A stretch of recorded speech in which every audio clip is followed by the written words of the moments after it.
అనగనగా ఒక రాజుకి ఏడుగురు కొడుకులు వేటకెళ్ళి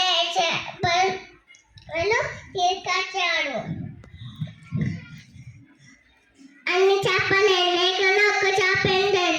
చేప నువ్వు ఎందుకు ఎండలేదు అంటే గడ్డిపప్పు అడ్డం వచ్చింది.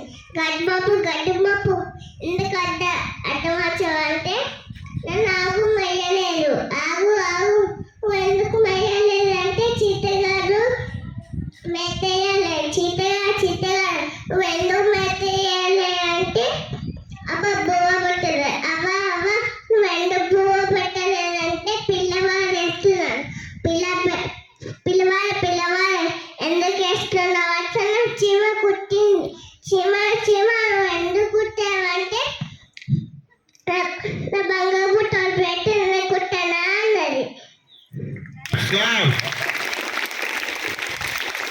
Very good.